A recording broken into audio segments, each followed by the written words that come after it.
Quiero decirte dos cosas antes del mensaje. La primera es recordarte que las ofrendas, ahorita que entregábamos nuestra ofrenda, son parte de todo lo que podemos hacer como iglesia. No solamente el mantenimiento de este lugar, los programas que tenemos, las ayudas que brindamos, las visitas que hacemos, la atención que damos a las familias cuando requieren un consejo o poderles apoyar en algo, sino también poder llevar el ministerio a otros lugares. Cuando yo salgo a una iglesia, ellos no necesitan darnos nada porque esta iglesia, gracias a Dios, ofrenda y nosotros tenemos para el transporte, la gasolina, los alimentos. Y si acaso nos dan una ofrenda está bien, pero no es necesario porque nosotros sembramos en esas iglesias, en esos ministerios. Entonces, para eso sirve tu ofrenda y para hacer proyectos y planear cosas que podemos nosotros ver hacia adelante, ¿verdad? En la dinámica de la iglesia, programas que son buenos y útiles para llevar el evangelio de Jesús.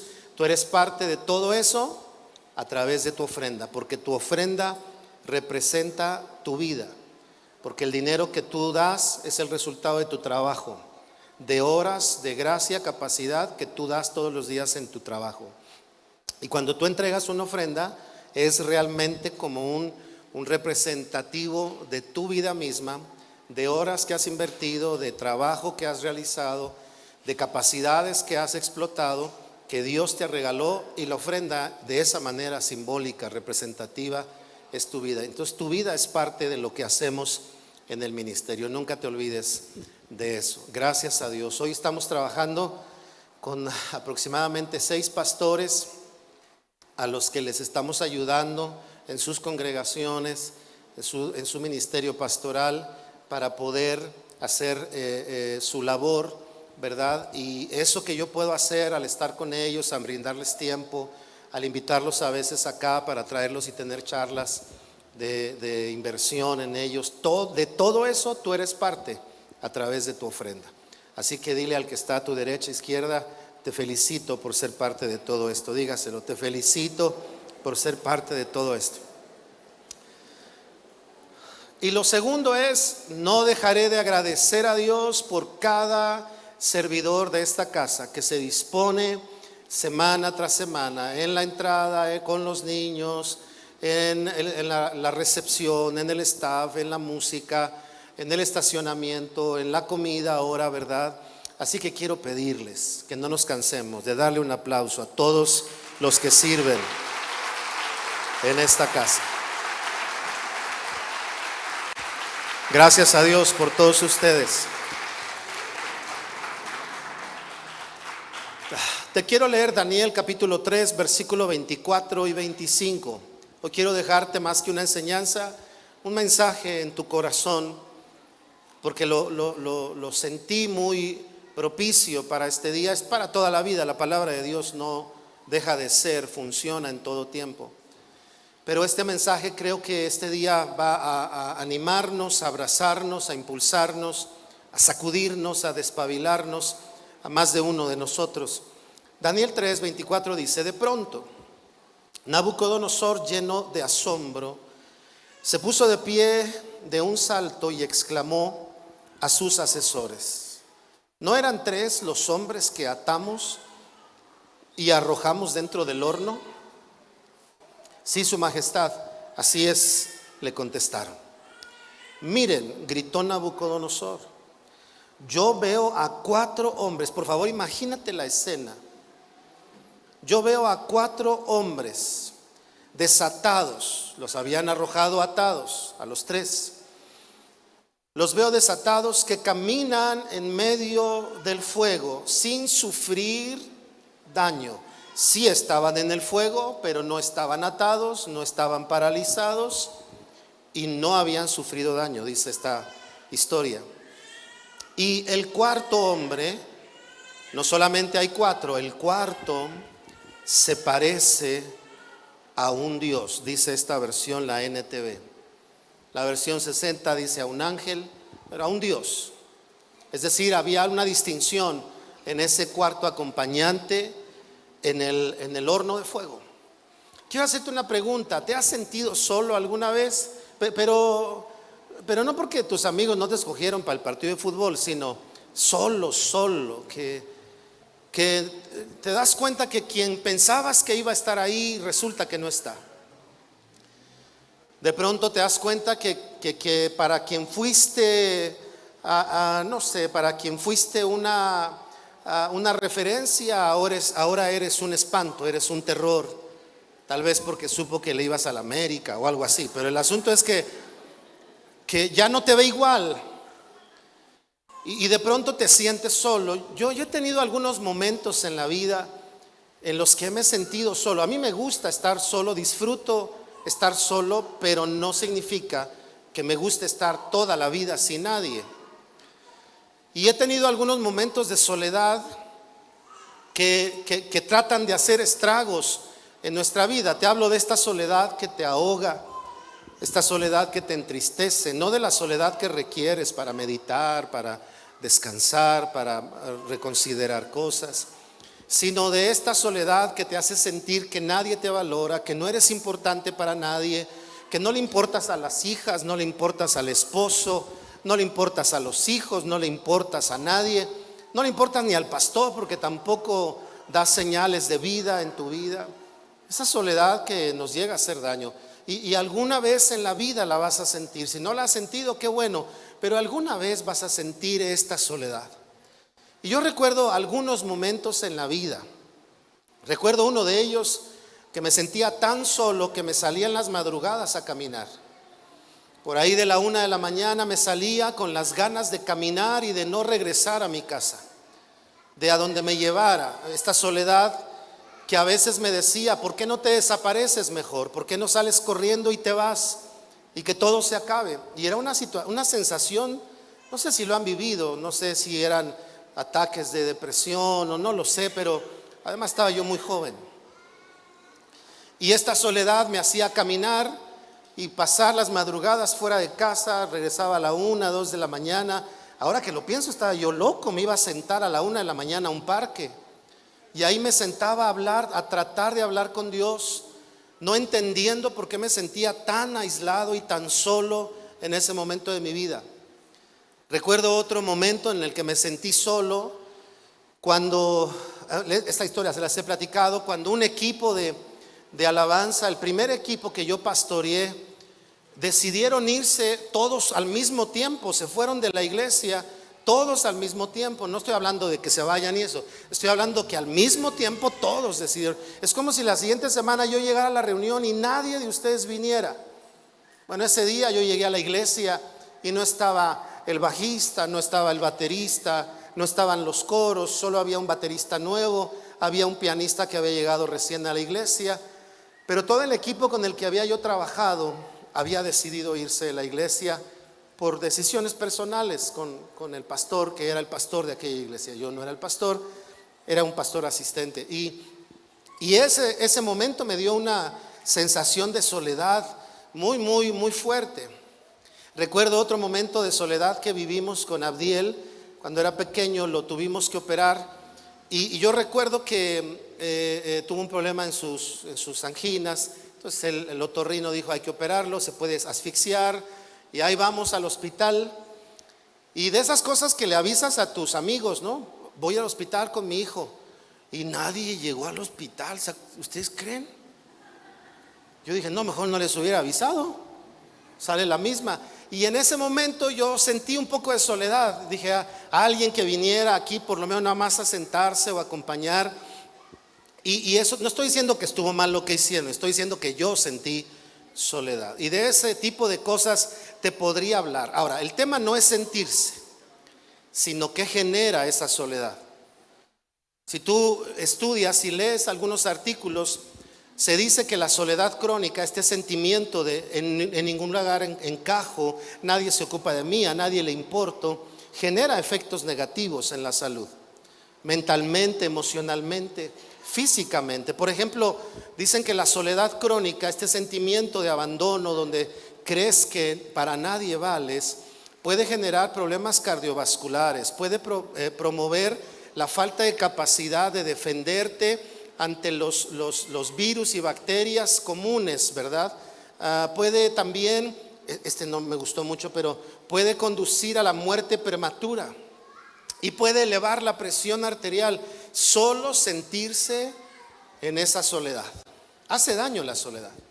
Ahora, ¿por qué te estoy diciendo esto? Porque en este pasaje Dios se vuelve a lucir para dejarnos un recuerdo o dejarnos una referencia para que cuando leyéramos aquí nos diéramos cuenta que podemos estar en momentos de soledad, porque ningún amigo de estos tres estuvo a la puerta del horno o estuvo con ellos, sino que estaban verdaderamente solos delante de aquel hombre y delante de las autoridades y delante de los que los iban a apresar para meter al horno de fuego. Y entonces Dios creo que nos deja esta historia para mirar que realmente vamos a vivir momentos de soledad, pero aunque haya momentos de soledad de las gentes, de las personas, de la familia, del que más esperarías que iba a estar contigo, en realidad Dios nunca nos va a dejar. Ese es el punto. Dios nunca nos va a dejar. Ahora, creo que eso ya lo sabemos, pero lo que quiero hoy dejarte en tu corazón es: ¿para qué saber que no estamos solos? No solo es para cobrar ánimo, no solo es para no sentir estos estragos emocionales dentro de tu vida que te pueden llevar a una gran afectación, a decisiones equivocadas, a momentos de tensión muy fuerte, en fin, tantas cosas que pueden ocurrir, sino que el saber que no estamos solos tiene que generar en nosotros algunas cosas donde Dios se muestre a través de nuestras vidas, donde Él se glorifique, donde tu vida sea un escenario donde Dios pueda mostrarse a los demás, y que en tu soledad, que en tu experiencia que nadie como tú la estás viviendo, en tu situación que nadie como tú la estás sintiendo, sepas que aunque te ves solo, en realidad no lo estás. Por eso el mensaje, ¿verdad?, con base en esta lectura, yo lo titulé ¿No eran tres? Es decir, a veces la gente dice: ¿qué no era él y su esposa? ¿Cómo le hicieron para salir adelante? Pues porque Dios está con ellos. ¿Qué no era una familia desvalida que no tenía mucho dinero? ¿Cómo le hicieron para levantarse?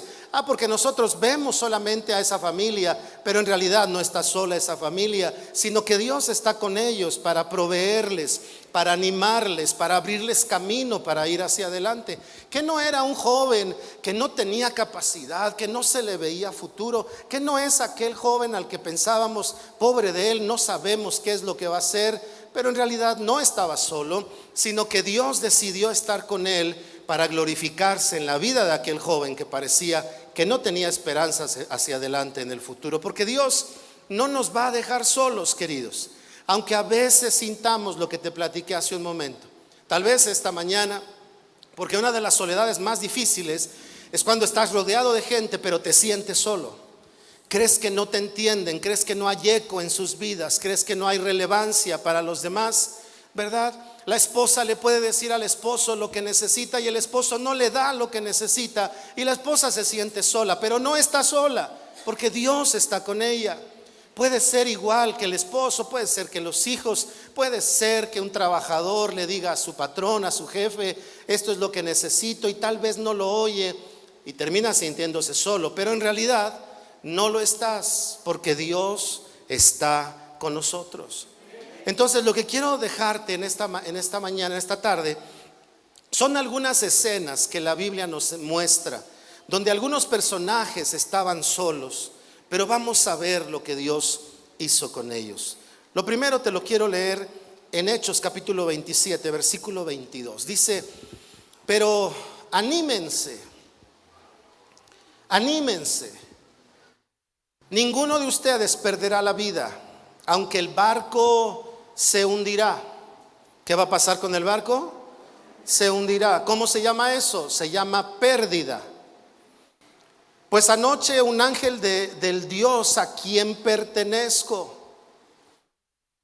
y a quien sirvo estuvo a mi lado y me dijo. Estuvo a mi lado, no estaba yo solo.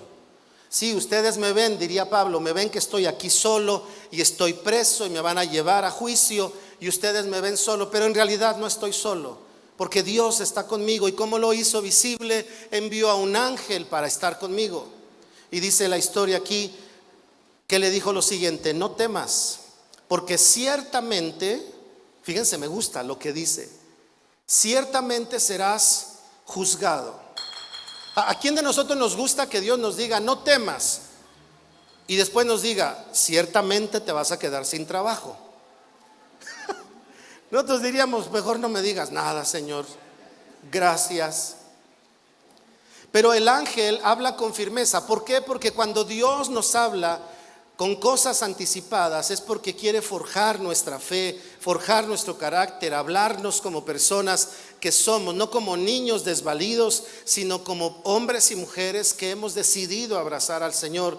Y dice, ciertamente serás juzgado ante el César. Además, Dios en su bondad, además de eso, Dios en su bondad ha concedido protección a todos los que navegan contigo. Es decir, Pablo en esta escena está diciendo, el ángel del Señor está conmigo, pero no porque está conmigo se va a evitar el naufragio de esta nave. Porque es muy importante que tú y yo sepamos que el hecho de que Dios esté con nosotros no significa que todas las cosas van a ser como quisiéramos. Normalmente así son, pero llega a haber en el camino algunos momentos en los que las cosas no son como las esperábamos y que puede haber pérdidas, porque la embarcación se iba a perder, pero el alma de la gente se iba a salvar, las personas se iban a salvar. Entonces, ¿para qué Dios estaba con Pablo? ¿Para qué Dios estaba con estas personas? ¿Para qué Dios le dijo no estás solo? ¿Saben para qué? Lo primero que yo veo es que el apóstol Pablo nos enseña que al saber que no estamos solos, al experimentar que no estamos solos, no solo es para animarnos emotivamente, sino para cobrar fuerzas de a de veras. Tal vez tú estás viviendo un momento donde el matrimonio no funcionó y la esposa no está o el esposo no está. No estás solo, Dios está contigo. Y no te lo digo para que tomes valor y digas, pues entonces la dejo. No estoy diciendo eso.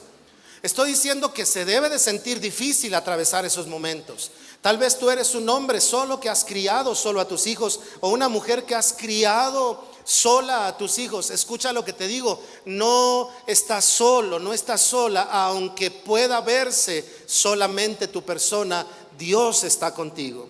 Y en ese sentido, Pablo escucha eso o vive eso y dice, habrá pérdidas, pero vamos a salir de esto. Lo que primero que quiero decirte es que Dios está contigo, no solo estás tú, Él está contigo, y aunque haya pérdidas, aunque haya escenarios que no te gusten, aunque tal vez el negocio no funcionó como esperabas, aunque la idea no haya resultado como querías, Dios te va a dar la capacidad de salir de ese momento, de levantarte y de continuar la vida con el favor de Dios. No te vas a quedar ahí.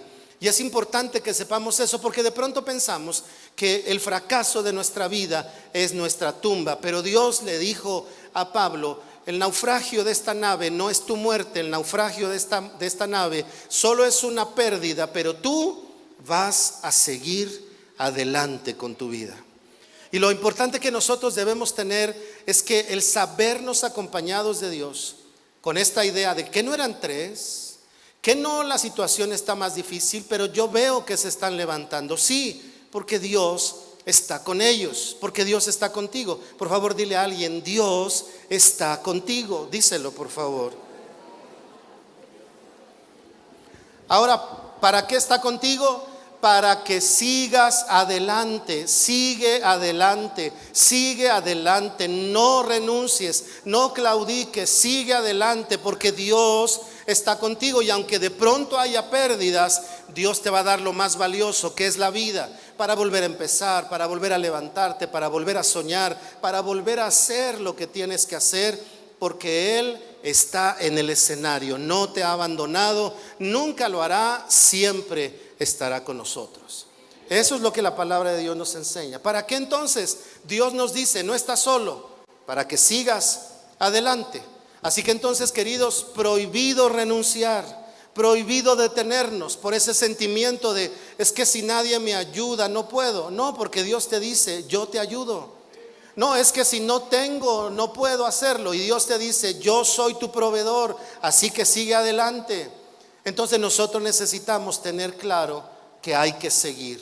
Dígale a otra persona: prohibido renunciar. Dígaselo, por favor: prohibido renunciar, porque Dios está contigo. Ahora hay otro hombre, Pedro. ¿Se acuerdan de Pedro?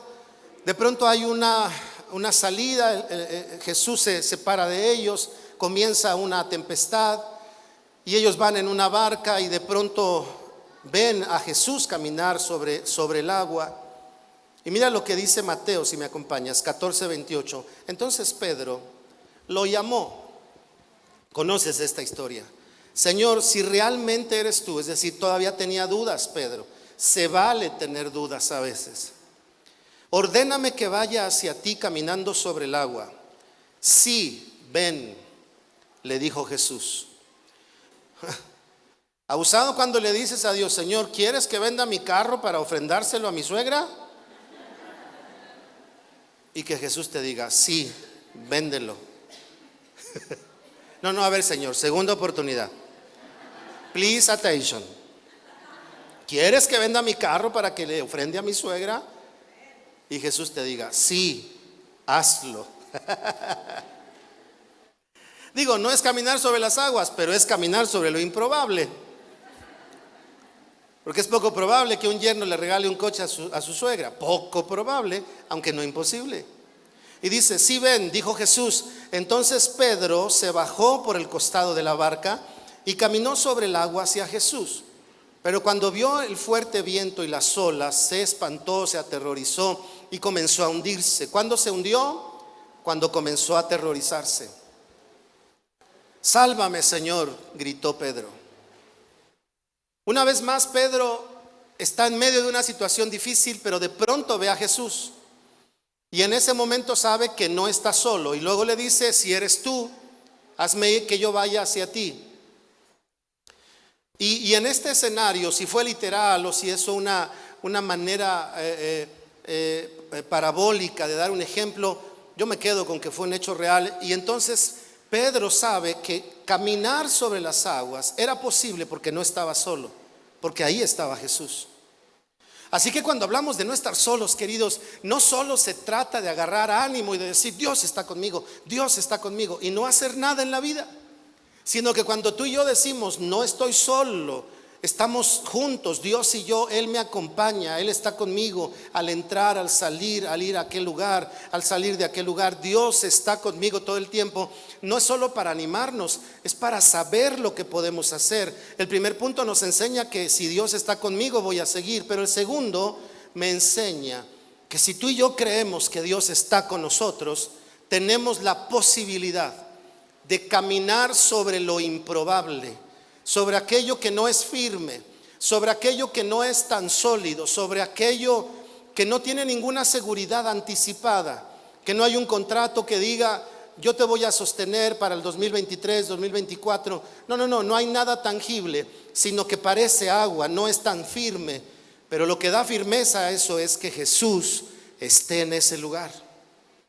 Este próximo año, queridos, estamos ya cerca para cumplir 20 años como iglesia. 20 años.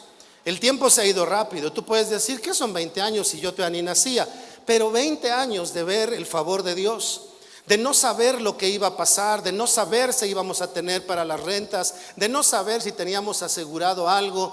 Era muy improbable que pudieran pasar cosas, pero cuando Dios nos dijo yo estoy con ustedes para hacer esta obra, le creímos a Dios y dimos el paso para caminar en lo que parecía improbable. Y hasta el día de hoy Dios no nos ha dejado, no tenemos ninguna deuda pendiente de absolutamente nada, porque aunque nos vemos pequeños, uno mayor que nosotros está de nuestro lado. Siempre ha sido Dios fiel y ha sido Dios bueno con la iglesia. Y cuando hablo de la iglesia hablo de ustedes, no hablo de este lugar, hablo de ustedes como personas. Porque cuando hablamos de iglesia, algunos se quedan con la idea que estamos hablando de la organización y de la comunidad. No, cuando yo hablo de iglesia y de lo que acabo de mencionar, estos 20 años, estoy hablando de cada una de las personas que han sido parte de esta historia, los que hoy están, los que estuvieron, y a los cuales Dios les ha demostrado que no los ha dejado solos. Ahora, ¿para qué entonces Dios está con nosotros? Para aprender a caminar en aquello que no es común caminar, para caminar en lo improbable, para poder, si Dios te habla y te dice, yo estoy contigo, por favor prepárate, porque una de las cosas a las que Dios te va a llevar cuando te hace saber que está contigo es para que aprendas a experimentar en cosas improbables. Cosas como, Señor, si mi esposa cambia, entonces yo cambio. Y Dios te dice, no, mijito, yo estoy contigo. ¿Y eso qué quiere decir? Que aunque no cambie, yo estoy contigo. Que aunque no veas lo que quieres, yo estoy contigo. Esposos, todos los que estamos aquí sabemos que no somos el esposo perfecto y la esposa no es la esposa perfecta. Pero si hemos podido llegar hasta aquí es porque su gracia y su favor nos siguen sosteniendo hasta el día de hoy. No porque nosotros lo hayamos logrado. Acabo de cumplir apenas 31 años. Yo sé que no me lo creen porque me veo más joven, pero 31 años de casado. ¿Ha sido fácil? Claro que no. ¿Hemos tenido momentos duros? Claro que sí. ¿Hemos pensado en separarnos? También. Pero Dios nos ha traído hasta acá al año 31. ¿Por qué? Porque no estamos solos. Porque Dios en medio de nuestra situación, en medio de nuestra circunstancia, nos ayuda a caminar en aquello que no se ve tan sólido, pero que Él lo hace sólido cuando se mete a ese terreno. Así que entonces, número 2, ¿para qué Dios está contigo? Para que camines en lo improbable. Tal vez hoy te está diciendo, sí, te estoy hablando. Ya perdona a esa persona que te hizo mucho daño. Aquella persona que te debe y que no te ha pagado. Y tal vez Dios hoy te habla y te dice, sí, te traje para decirte eso. Perdónalo. Señor, pero es que son 50,000 pesos. Perdónalo. Suéltalo.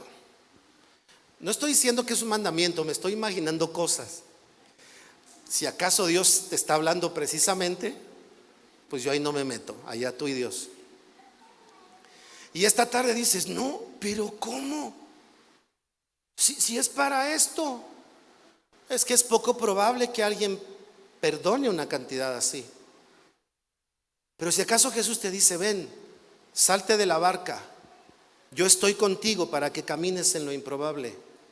O tal vez, joven, Dios te está hablando a ti y tú le estás preguntando, Señor, es que en la casa no hay dinero, no sé si voy a seguir estudiando. Y Dios te dice, hey, haz tu solicitud a la escuela, ve a hacer tu solicitud y yo voy a estar contigo y te voy a proveer para que entres, para que curses y para que termines. Y tal vez tu joven dices, pero mi papá dice que no hay dinero. Pero Dios te dice, yo estoy contigo. Sal de lo común y ven a lo improbable. Por eso te estoy diciendo que estoy contigo. Si yo te digo que estoy contigo para que te cuide tu papá, pues entonces para que estoy contigo, que te cuide tu papá. Pero yo te estoy diciendo estoy contigo porque a veces ni tu papá te puede cuidar, pero yo te voy a proveer todo lo que necesites. Jóvenes, no dejen de soñar por las circunstancias que hay. No aprendan a soñar con el modelo del sistema que hay en este mundo y menos en nuestro país. No se acostumbren a recibir dinero. Generen dinero, trabajen para producir dinero, porque es más probable que la gente extienda la mano para recibir, que la gente se pare en lugares inseguros para producir dinero. Y ustedes, jóvenes, no están para recibir dinero, están para producir riquezas en el reino de los cielos, porque eso es menos probable. Pero ahí es donde Dios dice, ven conmigo, ven a las aguas, donde vas a pisar y vas a sentir que no es tan parejo, pero mientras yo esté contigo vas a caminar sobre lo improbable. Así que, jóvenes, de verdad, sueñen en Dios para gloria suya y para honor del Señor, y ustedes van a ser bendecidos. Entren a lo improbable, lo mismo que los adultos, ¿verdad? Algunos de ustedes el Señor hoy les está hablando y les está diciendo, hijo, yo estoy con usted. Sí, Señor, sí, mijo, a lavar los trastes. Porque es improbable que laven los trastes. Y Dios te está hablando y te está diciendo, no son los trastes, es todo lo que voy a generar a través de esa acción en tu vida. cómo te ven tus hijos, cómo te ve tu esposa, cómo le cambias el panorama a otros, porque es poco probable que tú lo hagas. Y en algo tan pequeño Dios te dice: yo estoy contigo. Tercer pasaje para cerrar, porque había apuntado 342 versículos, pero solo les voy a decir 3.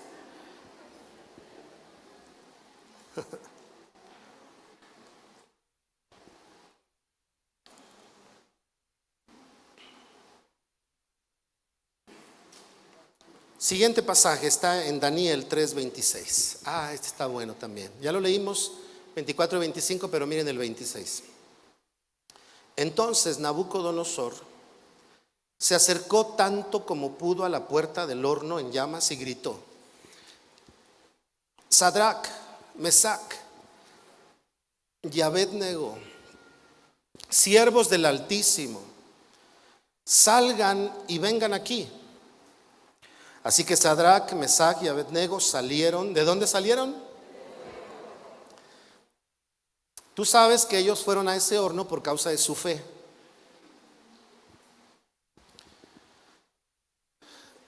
Creer en Dios y abrazar a Jesús no es buscar meternos en problemas.